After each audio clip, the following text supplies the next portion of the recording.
हमारे सामने इस देश की मिट्टी के महान सपूत शरीर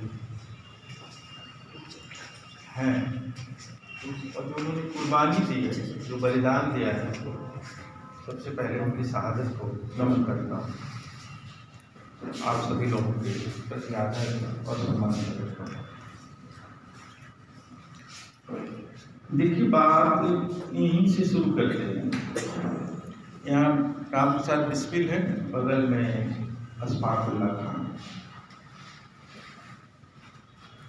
तो जो हमारा विषय है वर्तमान परिप्रेक्ष्य की राजनीतिक दशा दिशा।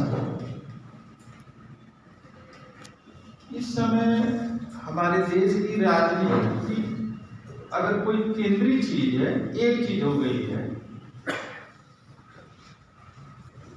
वो है कि कितना अधिक से अधिक मुसलमानों के प्रति घृणा अभियान चलाया जाए। हमारे सारे हिंदी के अखबार, सारे हिंदी के अखबार पलट के देख लीजिए, सारे बड़े बड़े चैनल उसको पलट के देख लीजिए। सबसे ज्यादा जो पैसा खर्च हो रहा है इस बात पर, तो आज की राजनीति की सेंट्रल एक पॉइंट बन गया है कि कैसे मुसलमानों के खिलाफ घृणा अभियान चला करके हिंदू के नाम पर, जो लोग कभी एक हिंदू नहीं थे उनको कैसे एकजुट किया जाए। और इस सवाल के पीछे कोई गरीबी अमीरी है, कोई गैर बराबरी है, कोई सामाजिक गैर बराबरी है, कोई स्त्री पुरुष के बीच की गैर बराबरी है, और भी अन्याय है, अत्याचार है, सबको ढक दिया जाए। और इसमें एक सफलता भी मिली। जैसे मैं एक पूरे साउथ से लेके और पश्चिम बंगाल से लेके वो चारों तरफ एक चीज देख रहा था। मैं शायद और बेहतर तरीके से, अगर इससे तथ्यात्मक कोई गलती होगी तो उसको दूर करेंगे। इस देश के अंदर भाजपा की बात छोड़ दीजिए, कोई विपक्षी पार्टी नहीं है जो आज की तारीख में किसी मुसलमान को हिंदू बहुल इलाके में खड़ा कर दे। पहला काम ये करेगी नहीं, और अगर वो खड़ा हो जाए तो वो जीत जाएगा, कोई सवाल ही नहीं उठता। यानी बात भाजपा के वोटरों की नहीं है, वो कांग्रेस के वोटर हों, सपा के वोटर हों, बसपा के वोटर हों, किसी और कुछ नई पार्टियां पहले इस स्थिति में हुआ है। पुराना इतिहास देख रहा था तो बंगाल में एक आध जगहों पर ऐसा होता था, केरला में भी एक आध जगह ऐसी स्थिति थी, क्योंकि कम्युनिस्ट पार्टियों के जो वोटर होते थे वो गरीबी, अन्याय, शोषण, उत्पीड़न और उसमें लड़ने वाले आदमी के आधार पर करते थे। लेकिन वहां भी अभी ये हालात नहीं रहे। जैसे बिहार में भी कहीं कहीं वो मुस्लिम बहुल इलाका होगा। यानी इस देश की राजनीति, चूंकि हमारा विषय है, इस देश की राजनीति का इतना हिंदूकरण और मुस्लिमकरण कर दिया गया है, और ये राजनीति का केंद्रीय चीज है कि कोई पार्टी किसी मुस्लिम उम्मीदवार को, जहां मुस्लिम ज्यादा संख्या में न हो, वहां से वो उसको जिता सके। हाँ, इसका उल्टा जरूर होता है कि मुस्लिम बहुल इलाके हैं, वहां हिंदू उम्मीदवार खड़ा करके विपक्षी पार्टियां अपने उम्मीदवार को जिता सकते हैं। इस नाते से एक लंबा लेख लिखा था कि मुसलमानों को एक आम धारणा में मान लिया जाता है कि बड़े कट्टरपंथी होते हैं, बड़े रूढ़ होते हैं, बड़े धार्मिक होते हैं। लेकिन इस देश में लंबे समय से अगर कोई समुदाय संविधान के पक्ष में, धर्मनिरपेक्षता के पक्ष में, लोकतंत्र के पक्ष में वोटिंग कर रहा है, सिर्फ यही वो सोच रहा है। 2024 इस बात का साक्षी है कि यूपी जैसी जगह पर, जहां करीब करीब 18 से 20% मुसलमान हैं, 4 सीटें कुल मिलाकर 6 सीटें मुस्लिमों द्वारा को दी गई। चारों के चारों सपा के तो जीत ही गए, एक और भी जीत गए। उसके बावजूद भी सारे मुस्लिम बहुल इलाकों में भी विपक्ष के बहुत सारे उम्मीदवार जीते। तो एक बात आज के राजनीति की ये सच्चाई।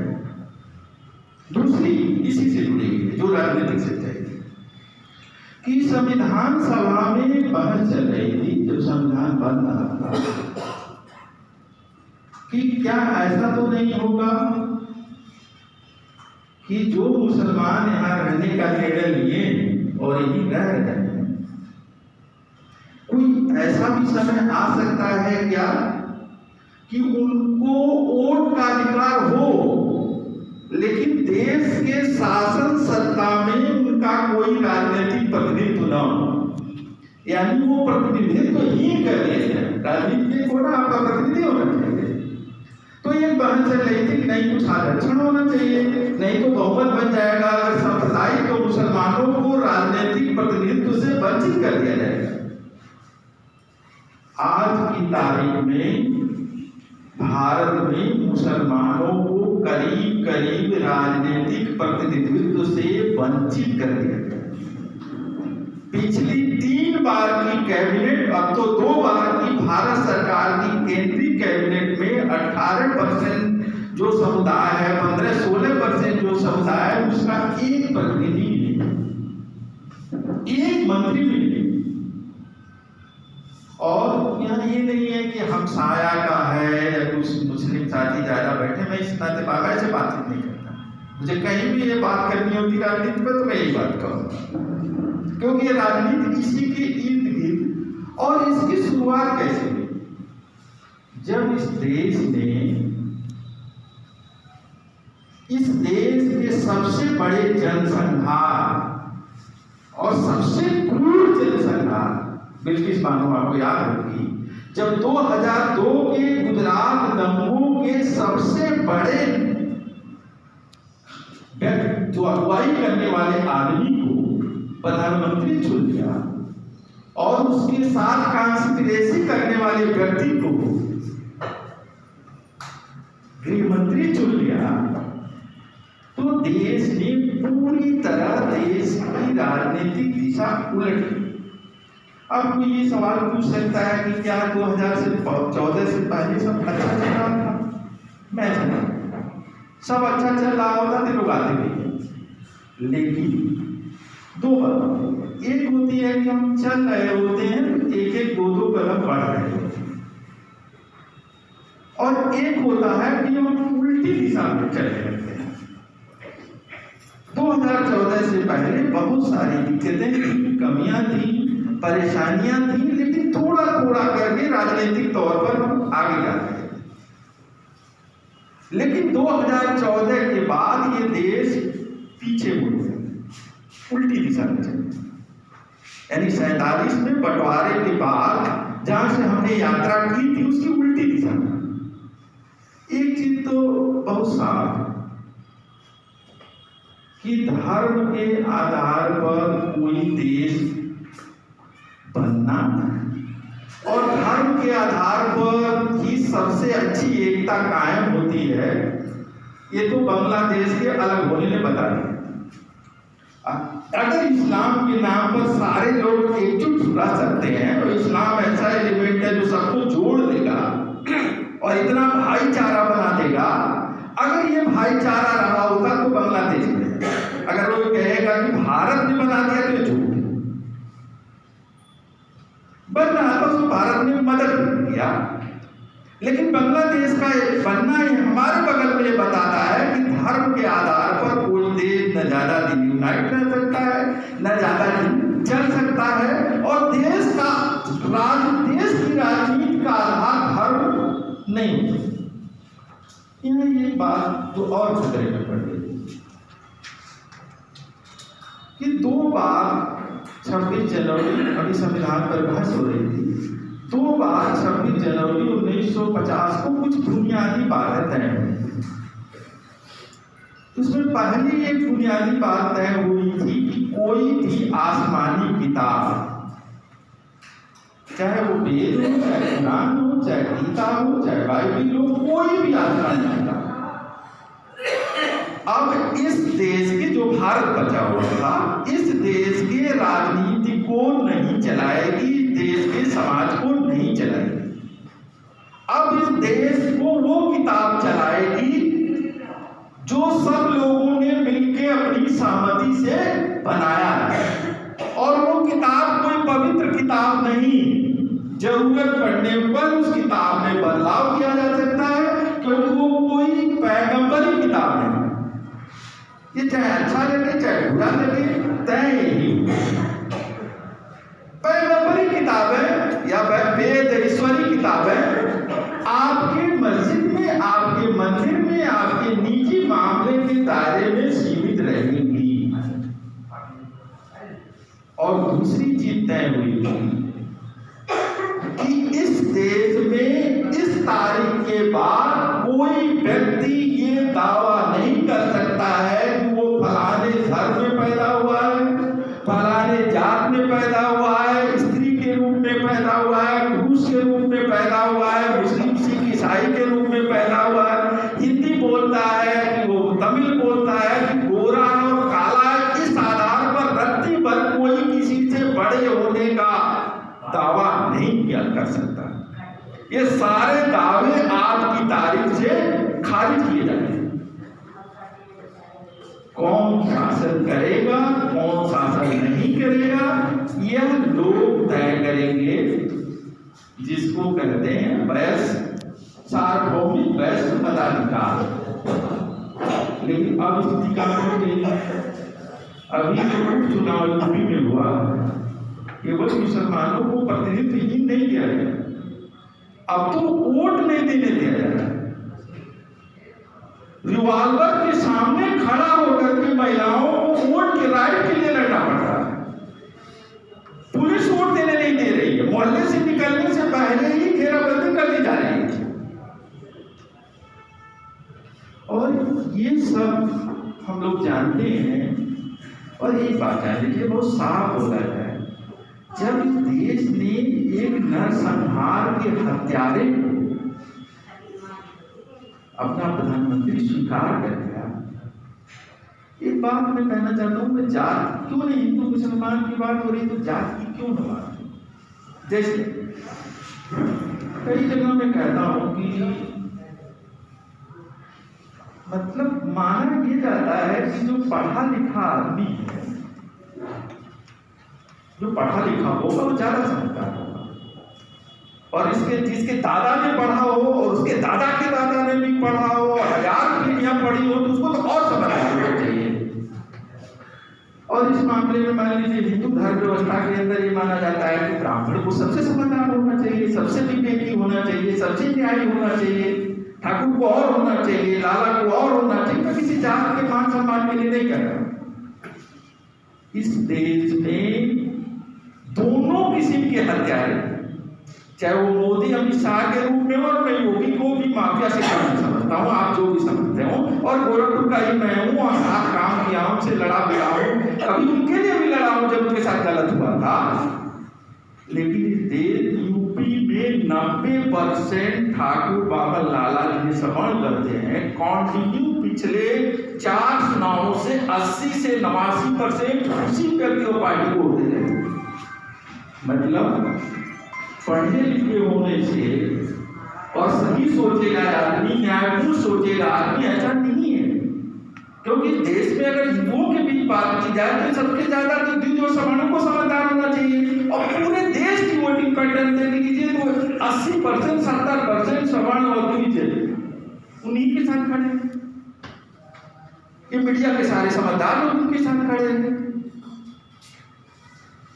तो मुझे कोई घंटों भाषण नहीं देना है, और जब हम लोग जरूरत होगी तो संवाद करेंगे।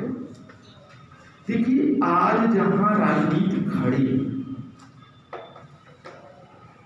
सत्ता पक्ष जो कर रहा है वो कर रहा है, विपक्ष के पास भी बहुत ज्यादा हिम्मत नहीं। जैसे सब जानते हैं कि अंबानी अडानी के पैसे से और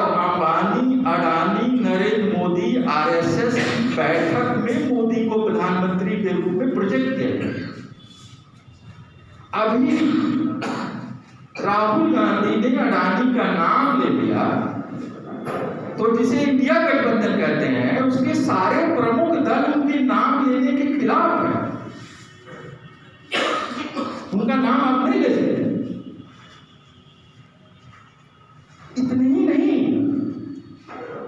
अभी पहली घटना संभल की हुई है जिसमें थोड़ा अखिलेश बोलते हुए दिखे, थोड़ा विपक्ष बोलता हुआ दिखा।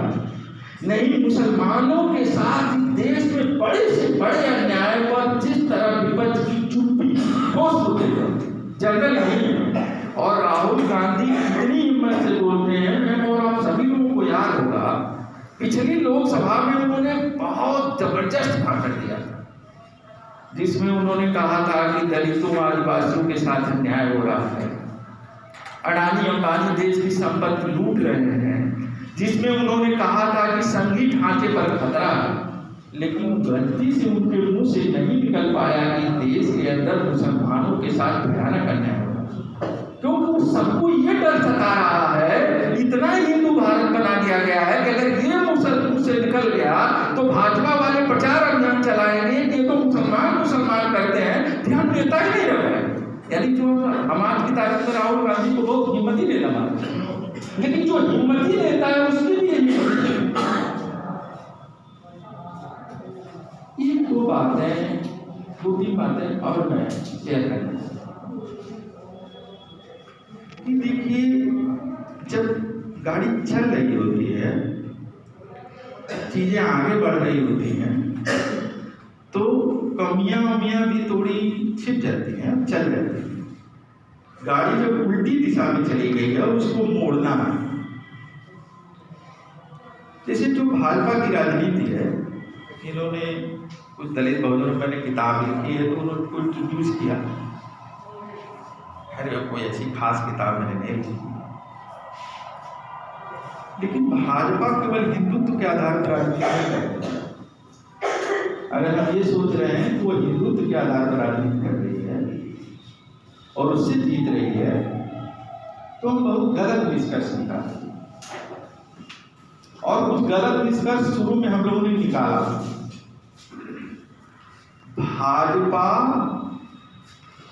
एक जाति को दूसरी जाति के खिलाफ खड़ा करके, यानी जातियों में आपस में प्रतियोगिता करा करके ही भाजपा मुख्यतः जीत रही है। और जाति के आधार पर हमको वोट देना चाहिए, इसके आधार पर भी जीत रही है। मैंने हमको जब वोट देना चाहिए तो देखना चाहिए कि हमारे जाति का नेता हो। आप लोग सभी लोग इतिहास से संपन्न हैं। जब तक भाजपा किसी ब्राह्मण, ज्यादातर ब्राह्मण और कभी कभी एक आध ठाकुर वगैरह थी, 1925 से लेके और जनसंघ के बनने से लेके 2014 तक आरएसएस ने जनसंघ और भाजपा के मुख्य नेता के रूप में हमेशा किसी बावन ठाकुर को ही प्रस्तुत किया। चाहे वो दीनदयाल उपाध्याय हो, चाहे जोशी हो, चाहे अडवाणी हो, चाहे वाजपेयी, उनको बड़ी सफलता नहीं मिली। तो उसको ये समझ में तब आया, कल्याण सिंह और उमा भारती से भाजपा और एसएस को एक बात समझ में है, ये जो दलित बहुजन है, इनको कुछ समझ में आया हो चाहे ना समझ में आया हो, इनको एक बात समझ में आ गई है और यही मुख्यतः इनको समझाई गई है कि हमारी जाति का आदमी हमारा नेता होना चाहिए, तब हम हिंदू भी मानेंगे। जो मोदी को वो पिछड़े के रूप में ले आए, कोई भी सवर्ण नेता भाजपा को अपने दम पर बहुमत नहीं दिला पाया, चाहे बड़ा से बड़ा नेता रहा हो, चाहे अटल बिहारी वाजपेयी को न रहा हो। नरेंद्र मोदी को लेके आए, राम कोविंद को लेके आए, द्रौपदी मुर्मू को लेके आए, क्योंकि 50-60 सालों में सारी अच्छाइयों के बाद भी दलित बहुजन चेतना यहीं तक पहुंची कि सारी समस्याओं की जड़ यह है कि दूसरे जात के नेता है, सारी समस्याओं का समाधान यह है कि हमारे जात का नेता हो जाए। मोटी मोटा ही पहुंची और उन्होंने कहा लीजिए आपका जात का नेता।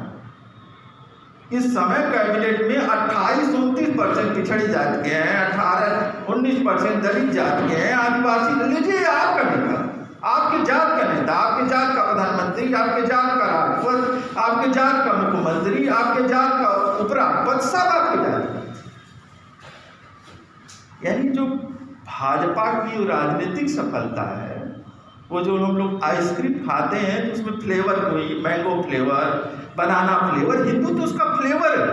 बेसिकली वो जात की राजनीति कर रहे हैं। जो महाराष्ट्र में भी उसको जीत मिली है वो जात के आधार पर, बेसिकली जात के आधार पर। तमिलनाडु में जो उसको नहीं मिल पा रही है, केरला में नहीं मिल पा रही है, क्योंकि वहाँ बहुजन के तौर पर लोग, जैसे दलित हैं तो दलित समझते हैं, मैं दुसाध हूँ, पासी हूँ, ये हूँ, वो हूँ, ये अभी बंटवारा उतरा नहीं है, या बहुजनों में कुर्मी हो। और सबसे बढ़िया मॉडल जात की और हिंदुत्व की राजनीति का बिहार है। आप दुसाध हैं, पासी हैं, चिराग चाहे इधर है, चिराग चाहे उधर, जहाँ रहेंगे पासी दुसाध उसको वोट करेंगे, माझी जहाँ रहेंगे मुसहर उसको वोट करेंगे। वो निषाद नेता हैं जो इधर से उधर कभी कभी जाते आते रहते हैं, दोनों तरफ जो नया उभरे हैं वो इधर जाएंगे तो उसकी राजनीति करेंगे, उधर जाएंगे तो उसकी राजनीति करेंगे। यानी देश की राजनीति में वोट लेने का सारा मामला दो आधार पर चल रहा है, हिंदू मुस्लिम और जात। यहाँ ये बात वैचारिक तौर पर थोड़ा सा मेरी जो समझ है, अम्बेडकर ने कहा था कि जो जात है वही हिंदुत्व का प्राण है। जैसे सुक्के में नहीं कहते थे प्राण बसता है, तो हिंदुत्व का जो प्राण बसता है वो जात में बसता है। और जब तक जाति रहेगी, मजबूत रहेगी, तब तक हिंदुत्व रहेगा।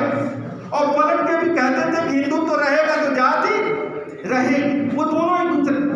मतलब कोई भी अगर जातिवादी राजनीति को मजबूत कर रहा है तो वो हिंदुत्व को मजबूत कर रहा है, और जो हिंदुत्व को मजबूत कर रहा है वो जातिवाद को मजबूत कर रहा है। इस मामले में जात की राजनीति कीजिए तब भी आप हिंदुत्ववादी हैं, और हिंदुत्व की राजनीति कीजिए तो आप जातिवादी हैं। दोनों मिला कर आप एक ही काम कर रहे हैं। किसी के दिमाग में थोड़ी बहुत लोगों की होती है, जहाँ तक अम्बेडकर की बात है, ये लोग रद्दी भर जातिवाद, किसी अन्याय के खिलाफ खड़ा होना। उसी जात में पैदा एक महिला है तो वो महिलाओं के साथ अन्याय के खिलाफ बोलेगी, इसका मतलब ये थोड़ी है वो महिला के सारे अन्याय का समर्थन करती। एक बात और मैं शेयर करना चाहता हूँ, एक दो बातें छोटी कि जैसे मान लीजिए अभी एक परिचय में मेरे था कि दलित समाज, दलित राजनीति में थोड़ा ज़्यादा उठता बैठता हूँ, थोड़ा ज़्यादा काम करता हूँ। जैसे वहाँ हम लोग ब्राह्मणवाद के खिलाफ लड़ते हैं। अभी एक सवाल में गया था मैं, तो मैंने ज़्यादातर जैसे मान लिया है मैं बैठी है, शायद कोई और महिला साथी पता नहीं है, नहीं कोई नहीं है, शायद है कोई उधर। तो मैंने कहा कि देखिए सच्ची बात यह है कि हम लोग ब्राह्मणवाद के खिलाफ नहीं लड़ते हैं, ये झूठ है। और इस मामले में हम अम्बेडकर के अनुयायी नहीं हैं, क्योंकि अम्बेडकर ने 24 साल की उम्र में ही कहा था कि ये जो ब्राह्मणवाद है, वर्ण जाति व्यवस्था है, ये दो पायों पर टिकी हुई। एक पाया इसका जाति है, वर्ण है, एक जाति दूसरे जाति से छोटा बच्चा, और दूसरा जो पाया है वो महिलाओं का, पुरुषों का वर्चस्व है। क्योंकि महिलाएं अगर आजाद हो जाए तो जाति एक दिन भी टिकी नहीं रह सकती, क्योंकि जब तक एक जात की लड़कियों की शादी तय हो दूसरी जात में होगी तभी तो जाती रहेगी। अगर लड़कियों की शादी लड़कियां अपने मन से शादी करने लग जाए, लड़के अपने मन से करने लग जाए, तो कैसे जाति बचेगी? क्योंकि जात की पवित्रता और शुद्धता टिकी हुई है तब तक ही जब तक कि स्त्रियों की शादी उस जात के स्त्रियों की शादी उसी जात में हो। तो मैंने उस सवाल में परसों पूछा कि देखिए सच ये है कि यहाँ दलित बहुजन ज्यादा बैठे हैं, तो ये ब्राह्मण को दोयम दर्जे का मान है जो उनको बर्दाश्त नहीं होता। तो आप नहीं चाहते वो आपको दोयम दर्जे का मान है, आप उनसे बराबरी चाहिए। लेकिन आप अम्बेडकर की दूसरी बात, फूले की दूसरी बात मानने को आप बिल्कुल तैयार नहीं है। कि रत्ती भर भी महिलाएं आपसे दोयम दर्जे की नहीं है, और महिलाएं उतना ही ताकत के साथ आपसे बराबर की उनकी मांग करनी चाहिए और कर सकती हैं जितनी ताकत के साथ आप ब्राह्मण से कर रहे हैं। लेकिन ये बात आप स्वीकार करने को तैयार नहीं है। जिस दिन आपकी बहन, बेटी, बीवी आकर के आपसे कहे उसी स्वर में जैसे आप बोलते हैं, तीखे तरीके से, आपको आग लग जाएगी। और बेसिकली आप अपने लिए चाह रहे हैं केवल बराबरी, संपूर्ण रूप से ब्राह्मणवाद के खिलाफ आप में ऐसा दिखता नहीं। मैं अपनी बात खत्म कर रहा हूँ 5 बात कि देखिए, आरएसएस और भाजपा और इस तरह के किसी संगठन की राजनीति को 5 जगह से ताकत मिलती है। अगर किसी धार्मिक समूह के सदस्य के तौर पर आप चाहे हिंदू हो, चाहे मुसलमान हो, चाहे सिख हो, ईसाई हो, अगर आपके मन में रत्ती भर भी ये है तो चलेगा कि हमारा धर्म बहुत अच्छा है, हमारा अल्लाह बहुत अच्छा है, हमारा कुरान बहुत अच्छा है, यहाँ तक तो चलेगा।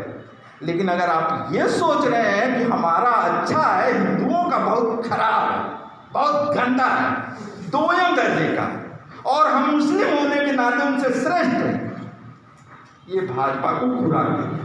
क्योंकि वो भी तो ही सोचते हैं कि हिंदुओं का श्रेष्ठ है, मुसलमानों का दोयम दर्जे का है।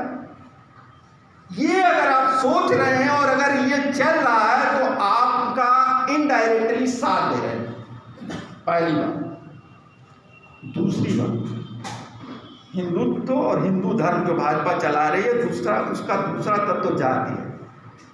अगर यादव, कुर्मी, कुशवाहा रत्ती भर भी सोच रहा है वो जाट, मुझे चमार कहने में दिक्कत नहीं, असंसदीय शब्द फिर भी मैं कह सकता हूँ, उससे जरा भी श्रेष्ठ सोच रहा है तो ब्राह्मणवाद को मजबूत कर रहा है। और अगर कोई जाटो, चमार वाल्मीकि से अपने को श्रेष्ठ समझ रहा है तो भाजपा को मजबूत कर रहा है। अगर वाल्मीकि से जाटो श्रेष्ठ है तो जाटो से बाबर श्रेष्ठ क्यों नहीं है? आधार क्या है? ये दूसरा। और अगर कोई पुरुष ये सोच रहा है वो महिलाओं से श्रेष्ठ है, भाजपा इस पर खूब काम कर रही है, जो लफ्ज़ जिहाद तमाम तो चल रहा है ना, इस पर इतना समय नहीं है। सभी हिंदुओं को मन करता है, मैं अपने एक भाई की बात करूंगा कि जब लव जिहाद पर लव पुलिस योगी ने लगाया तो मेरा भाई बड़ा खुश हुआ, क्योंकि उसकी बेटी जाती थी तो कौन मटा गश्ती करती थी विश्वविद्यालय में, उसके हिसाब से अब उसको लगा कि केवल उसी को रखाना नहीं, अब तो पुलिस भी रखाने के लिए। तो अगर तीसरी बात कि पुरुष के तौर पर अगर ये सोचा जा रहा है कि महिलाएं दोयम दर्जे की हैं, तो ये भी भाजपा को शक्ति देता है। और चौथी बात, बहुत महत्वपूर्ण बात और सबसे निर्णायक बात, कि काम के आधार पर अगर कोई ये सोचता है कि ठेला खींचने वाला, फैक्ट्री में काम करने वाला, सफाई का काम करने वाला, यानी श्रम के आधार पर कोई ये सोचता है कि कोई किसी से बड़ा है और छोटा है, तो सबसे ज्यादा भाजपा को ताकत देता है उसके विचार। कारण ये है, ये जात में केवल सामाजिक नहीं है, ये झूठ, अगर कोई कहेगा तो झूठ है। सबसे नीच कौन है? मेहता, जो कोलाइटिक साहब कर देता था, वो सबसे नीचे, सबसे गंदा काम माना जा रहा है ना। जितने ऊंच नीच के श्रेणी क्रम बने हैं सब काम के आधार पर हैं। जैसे धोबी थोड़ा सा चमार से ऊंच, क्योंकि कपड़ा धुलता है लेकिन लेके घर भी आता है। नाई को अछूत नहीं कहेंगे क्योंकि हाथ तो लगाता है। कहार सेवा देता है तो थोड़ा सा नीच है। और महिलाएं सबसे नीची से नाते हुई थी शास्त्रों में, तो लाइटें भी साफ करती हैं, कपड़ा भी धुलती हैं, काहिन का काम, धोबी का काम, बेहतर का काम सब घर में करती हैं, तो वहां नीचों में नाते डाली गई थी। तो अगर श्रम के आधार पर आप ये सोचते हैं कि कोई और ऊंच और नीच है, तो आप भाजपा को शक्ति दे रहे हैं। और इस मामले में बहुत सारे लोग भाजपा का विरोध करते हुए भी अलग अलग तरीकों से हम लोग उसको शक्ति भी दे रहे हैं। एक बात कार्यभार के तौर पर मैं कहूँगा जो नहीं, इस देश में जो चाहे कोई अपने को दलित कहता हो, बहुजन की लड़ाई कहता हो, आदिवासी की लड़ाई कहता हो, वामपंथी की लड़ाई कहता हो, बिना वोट की चिंता किए इस देश के मुसलमानों के साथ इतिहास का जो सबसे भयंकर अन्याय हो रहा है, अगर आप राजनीतिक वोट की चिंता में अगर आज नहीं बोलेंगे तो आप देश के भविष्य को बहुत बड़ा नुकसान पहुंचा रहे हैं। शुक्रिया, धन्यवाद।